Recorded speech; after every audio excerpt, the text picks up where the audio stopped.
नमस्कार सभी दोस्तों को। आज मैं एक टॉपिक लेके आया हूँ साइटोलॉजी।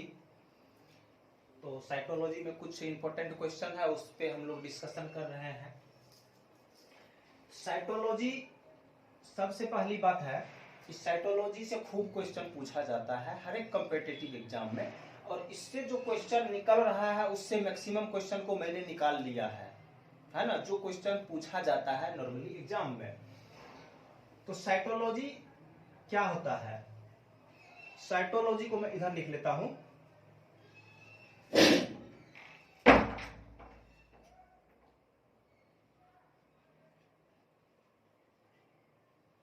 साइटोलॉजी साइटोलॉजी दो टर्म से बना है, साइटो और लॉजी, है ना।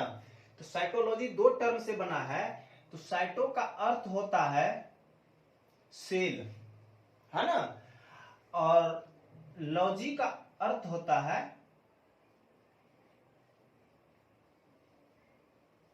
टू स्टडी करना। यानी साइटो का अर्थ है सेल और टू लॉजी का अर्थ हो गया टू स्टडी, यानी अध्ययन करना, है ना।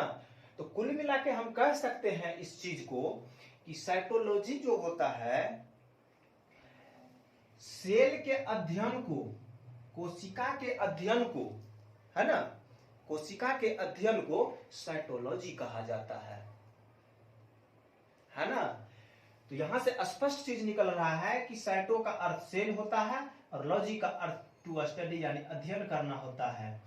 तो उस कोशिका के अध्ययन को साइटोलॉजी कहा जाता है, और साइटोलॉजी के अंतर्गत ही कोशिका को अध्ययन किया जाता है। अब हम लोग पढ़ रहे हैं सेल को, तो सेल के बारे में कुछ जान लेते हैं कि कोशिका आखिर होता क्या है। फर्स्ट क्वेश्चन, कुछ क्वेश्चन उठा लेते हैं, उससे हम लोग को अंदाज मिल जाएगा कि क्या है मामला। ये सबसे पहले क्वेश्चन आता है, who is the father of cytology?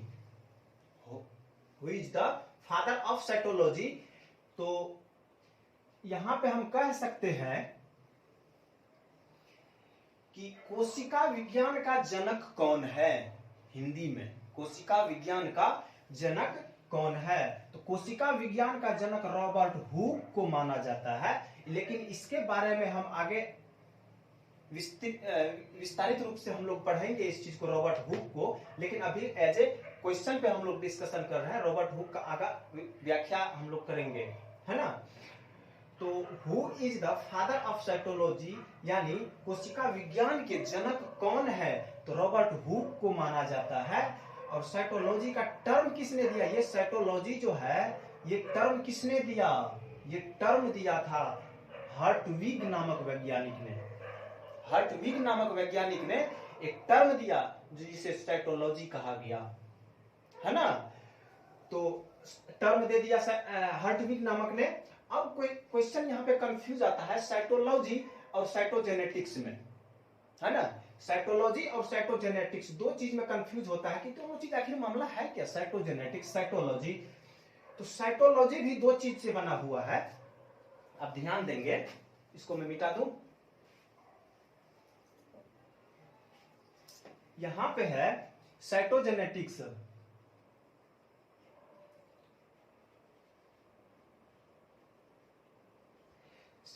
Cytogenetics है। तो साइटो का अर्थ तो हो जाता है सेल, और जेनेटिक्स का अर्थ हो जाता है जनन करना, यानी अनुवांशिक, है ना। तो जेनेटिक्स का मतलब होता है जनन। तो सेल जो जनन करता है, डिवाइड करता है, टूटता है, तो उस चीज से जो जैसे सेल डिवाइड करता है तो उससे अनुवांशिक एक दूसरे से होके जाता है। जैसे हमारे में है, हमारे माता पिता में चले गए, उससे कुछ किसी और में चले गए। तो इस तरह चीज का अध्ययन करना जो है साइटोजेनेटिक्स के अंतर्गत किया जाता है ना। सेल का अनुवांशिक जनन होता है, जनन प्रक्रिया होता है। तो ये जो अध्ययन किया जाता है साइटोजेनेटिक्स के द्वारा किया जाता है।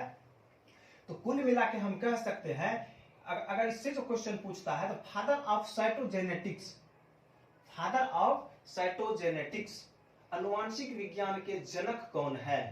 अनुवांशिक विज्ञान के पिता कौन है? तो ये हो जाएगा आपका answer H.J. Müller, H.J. Müller. और फादर ऑफ मॉडर्न साइटोलॉजी, फिर साइटोलॉजी पे हम लोग आ गए हैं। फादर ऑफ मॉडर्न साइटोलॉजी यानी आधुनिक कोशिका विज्ञान का जनक स्वांगसन को कहा गया है ना? स्वांगसन को कहा गया है आधुनिक साइटोलॉजी का जनक यानी पिता कहा गया स्वांगसन को। और स्वांगसन ने एक बुक लिखा, स्वांगसन ने एक बुक लिखा जिसका नाम था द सेल, जिसका नाम क्या था? The cell. ये क्वेश्चन पूछा गया है कि स्वांगसन के द्वारा जो पुस्तक लिखा गया निम्न में से कौन सा है? तो ये क्वेश्चन आपका हो जाएगा द सेल, है ना? अब आगे क्वेश्चन आता है फादर ऑफ इंडियन साइटोलॉजी, भारतीय कोशिका विज्ञान के जनक कौन है? तो A.K. शर्मा को माना जाता है। अब हम लोग ये तो कंफर्म हो गए, father of Indian cytology A.K. Sharma को कहा जाता है ना? ध्यान दीजिएगा। तो कुल मिला के हम कह सकते हैं कि इससे इतना जो क्वेश्चन पूछ रहा है ये सारा उल्टा पुल्टा क्वेश्चन है, एक दूसरे में कंफ्यूज बहुत ज्यादा होता है। तो कंफ्यूज नहीं होना है, एकदम कॉन्सेप्ट क्लियर करके रखना है ना? ध्यान दीजिएगा। यहाँ पे अब हम लोग चर्चा कर रहे हैं कि कोशिका का, है ना? क्योंकि हम लोग कोशिका को पढ़ रहे हैं, तो कोशिका के बारे में हम लोग जब अध्ययन करते हैं तो कोशिका को कहा गया है लिविंग स्मॉलेस्ट यूनिट। क्या कहा गया है? Living smallest unit. Living smallest unit का हिंदी में अर्थ होता है कि सजीव की सबसे छोटी इकाई सेल को कहा गया है ना? Cell is the living smallest unit. हमारे शरीर का या सजीव का सबसे छोटी इकाई कोशिका को कहा जाता है ना? अब एक चीज यहां से निकल के आता है, अगर इस चीज को समझ जाएंगे तो पूरा साइकोलॉजी समझ जाएंगे। बहुत इंपॉर्टेंट चीज है ये। कहा गया है कि cell is the structural and functional unit of life, है ना? Cell is the structural and functional unit of life, यानी कोशिका शरीर की संरचनात्मक एवं क्रियात्मक इकाई है। अब ये संरचनात्मक और क्रियात्मक इकाई क्या होता है ना? संरचनात्मक एवं क्रियात्मक इकाई क्या होता है? सबसे पहली बात है कि structural and functional unit of life जो दिया गया है, ये शब्द जो दिया गया है structural and functional unit of life, तो स्ट्रक्चरल और फंक्शनल दो शब्द जो दिया है ये रॉबर्ट हुक के द्वारा दिया गया है। किसके द्वारा? रॉबर्ट हुक के द्वारा दिया गया है। रॉबर्ट हुक ने ही इस चीज का निर्माण किया, ये शब्द का निर्माण किया, ये शब्द को दिया। क्वेश्चन भी पूछा गया है। तो इसका मतलब क्या होता है? स्ट्रक्चरल का मतलब क्या होता है और फंक्शनल का मतलब क्या होता है? ध्यान दीजिएगा। संरचनात्मक एवं क्रियात्मक, है ना? तो संरचनात्मक मतलब है कि रचना करना। आप सभी जानते हैं किसी भी चीज को हम बना रहे हैं तो उसका रचना कर रहे हैं, हम संरचना बना रहे हैं, है ना? तो संरचनात्मक का मतलब होता है कि रचना करना और क्रियात्मक का अर्थ होता है कार्य करना, यानी कार्य करना, रचना करना सेल का ही काम होता है। सेल के द्वारा रचना भी किया जाता है और कार्य भी किया जाता है। हम लोग कहते हैं ना, अरे यार ब्रेन काम नहीं कर रहा है, अरे यार हार्ट काम नहीं कर रहा, अरे यार किडनी काम नहीं कर रहा है, अरे यार स्टोमक काम नहीं कर रहा है, अरे यार मेरा टिबिया वाला हड्डी काम नहीं कर रहा है, डैमेज हो गया है। तो कुल मिला के हम कह सकते हैं कि ये मेरा दिमाग काम नहीं कर रहा है, ये मेरा हार्ट काम नहीं कर रहा है, ये मेरा किडनी काम नहीं कर रहा है, हमारा हार्ट का सेल काम कर रहा है, सेल डिवाइड हो रहा है, सेल उसको बढ़ा रहा है, सेल के द्वारा ही बढ़ रहा है। बचपन में मेरा छोटा था, अब बड़ा हो गया है, अपना शेप में आ गया है वो। तो कुल मिला के यहाँ पर यह चीज निकल के आता है कि हमारे शरीर में मान के चलो रक्त है यानी ब्लड है, तो ब्लड जो है हमारे शरीर में, ब्लड का काम क्या है? ऑक्सीजन को पहुंचाना।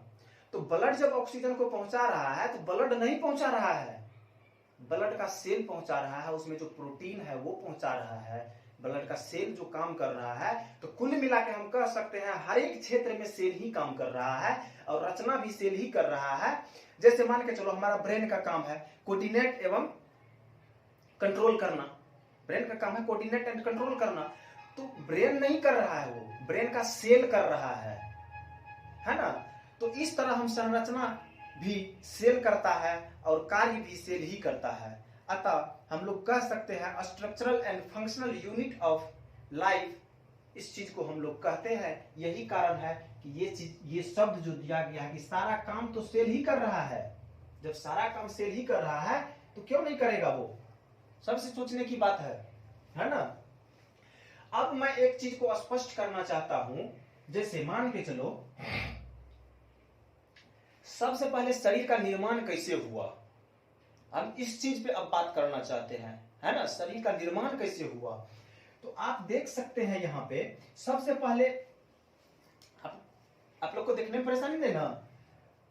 सबसे पहली बात है पृथ्वी है, ये पृथ्वी है, पृथ्वी में जीवाश्म आया। सबसे पहले बात है कि 4 गो चीज, इस चीज को दिमाग में रख लेना, CHON यानी कौन, CHON कौन। कौन सी का मतलब हो गया carbon dioxide, carbon, hydrogen, oxygen और नाइट्रोजन। कार्बन, हाइड्रोजन, ऑक्सीजन और नाइट्रोजन, ये 4 चीज जब मिल गया आपस में, तब जाकर के जो है डीएनए और आरएनए का निर्माण हुआ। जब डीएनए और आरएनए का निर्माण हुआ, न्यूक्लिक एसिड का निर्माण हुआ, नाभिकीय अम्ल का निर्माण हुआ, और यहां से एक चीज निकल के आया डीएनए और आरएनए, है ना। तो डीएनए और आरएनए जब मिल गया तो एक सेल का निर्माण कर लिया, है ना। एक सेल का निर्माण किया, और एक सेल को हमेशा ही दिमाग में रखना है, एक सेल को जायगोट कहा जाता है, नहीं समझे। एक सेल अगर रहेगा यहाँ पे तो एक सेल को जायगोट कहा जाता है ना। यानी कि हिंदी में युग्मनज कहा जाता है, युग्मनज कहा जाता है ना। एक सेल को युग्मनज कहा जाता है। और जब यह सेल डिवाइड करने लगता है, जब यह सेल अपने से डिवाइड, आगे आप लोग पढ़िएगा, एक चीज पढ़ाएंगे, एगो थ्योरी है कि ओमनी सेलुला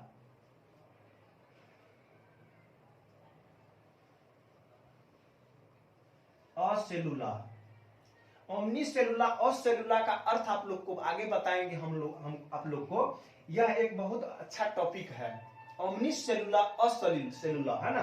तो अभी उस चीज को नहीं देखना है। तो एक सेल जब डिवाइड करता है हमेशा, तो वो कई सेल का निर्माण करता है ना। और वह सेल जब निर्माण करता है तो उसे कहा जाता है group of cell. Group of cell जब मिल जाता है तो फिर वह एक टिश्यू का निर्माण करता है, यानी उत्तक का निर्माण करता है। और कई उत्तक को मिला करके एक ऑर्गेन का निर्माण होता है, यानी अंग का निर्माण होता है। जैसे मेरा हाथ, मेरा टांग, मेरा आंख, मेरा नाक, तो ये अंग हो गया मेरा हार्ट, मेरा अंग है। तो कई टिश्यू को मिला करके एक ऑर्गन यानी अंग का निर्माण होता है, और कई ऑर्गन को मिला करके एक अंग तंत्र का निर्माण होता है, यानी ऑर्गेनिक सिस्टम का निर्माण होता है। और कई ऑर्गेनिक सिस्टम को मिला करके एक बॉडी का निर्माण होता है, जिसे ही लिविंग कहा जाता है, यानी सजीव कहा जाता है ना। तो कई ऑर्गेनिक सिस्टम को मिला करके क्या बना, एक शरीर का निर्माण हुआ, और कई शरीर को मिला करके एक समुदाय कम्युनिटी का निर्माण हुआ। कई शरीर को मिला करके एक कम्युनिटी का निर्माण हुआ, और कई कम्युनिटी को मिला करके एक इकोसिस्टम का निर्माण हुआ। कई कम्युनिटी को मिला करके, कई समुदाय को मिला करके एक इकोसिस्टम का निर्माण हुआ, और कई इकोसिस्टम को मिला करके एक बायोम का निर्माण हुआ, यानी जीवोम का निर्माण हुआ, और कई जीवोम को मिला करके एक जैव मंडल का निर्माण हुआ, जो हम लोग देख रहे हैं जैव मंडल, है ना। तो अगर मान के चलो एक सेल नहीं होता, अगर सेल है तो डीएनए आरएनए, कौन है तो डीएनए आरएनए हुआ, डीएनए आरएनए हुआ तो सेल हुआ, जैगोट हुआ, जैगोट हुआ, सेल का निर्माण हुआ तो कई सेल बना, कई सेल बना तो उत्तक बना, अंग बना, अंगतंत्र बना, शरीर बना, समुदाय बना, इकोसिस्टम बना, बायोम बना, बायोस्फीयर बना। अगर हम कह सकते हैं इस चीज को कि अगर सेल नहीं होता तो जैगोट का तैयार नहीं होता। जैगोट यानी कि अगर कौन नहीं होता तो डीएनए और आरएनए नहीं होता, और डीएनए और आरएनए नहीं होता तो मेरा सेल का निर्माण नहीं होता, और ये नहीं होता तो ये नहीं होता, ये नहीं होता तो टिश्यू नहीं होता, टिश्यू नहीं होता तो ऑर्गेन नहीं होता, ऑर्गेन नहीं होता तो ऑर्गेनिक सिस्टम नहीं होता, ऑर्गेनिक सिस्टम नहीं होता तो बॉडी कहां से होगा, अब बॉडी नहीं होता तो फिर समुदाय कहां से होगा, यानी कम्युनिटी कहां से होगा, अब कम्युनिटी नहीं होगा तो इकोसिस्टम कैसे होगा, इकोसिस्टम नहीं तो बायोम कैसे होगा। तो कुल मिला के हम कह सकते हैं ये साइटोलॉजी से हम सभी प्रकार से स्पष्ट हो जा रहे हैं कि हमारे बॉडी का निर्माण कैसे होता है और क्यों होता है, इसका खोज किसने किया है। मैक्सिमम क्वेश्चन को हम लोग इसमें देख लिए हैं। तो फिर यहां पर हम लोग अब क्लास को खत्म करते हैं। आगे हम लोग पढ़ेंगे इसको जो है साइटोलॉजी को ही हम लोग आगे क्लास में पढ़ेंगे, ठीक है ना। तो यहाँ पे क्लास खत्म होता है। आप सभी को प्रणाम।